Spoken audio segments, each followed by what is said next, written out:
కృష్ణా జిల్లా మచిలీపట్నం జనసేన ఎంపీ బాలశౌరి ఇంటిని నిరుద్యోగులు ముట్టడించడం ఉద్రిక్తతలకు దారితీసింది. ఉద్యోగాల పేరుతో ఎంపీ పిఏ గోపాల్ తమను మోసం చేశాడని ఆగ్రహం వ్యక్తం చేశారు. ఉద్యోగాలు ఇప్పిస్తానని 60 మంది నుంచి 2 లక్షల చొప్పున వసూలు చేసి ఫేక్ అపాయింట్మెంట్లు ఇచ్చాడని మండిపడ్డారు. మరోవైపు ఆందోళనకారులకు న్యాయం చేస్తామని పోలీసులు నచ్చజెప్పే ప్రయత్నం చేస్తున్నారు. ఎంపీ గారి పేరు వాడబట్టే మేము డబ్బులు కట్టామండి.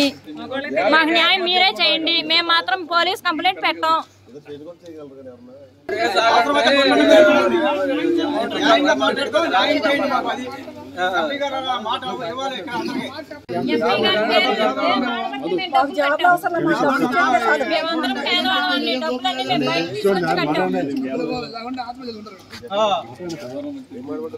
ఎంపీ గారి పేరు వాడబట్టే మేము డబ్బులు కట్టామండి.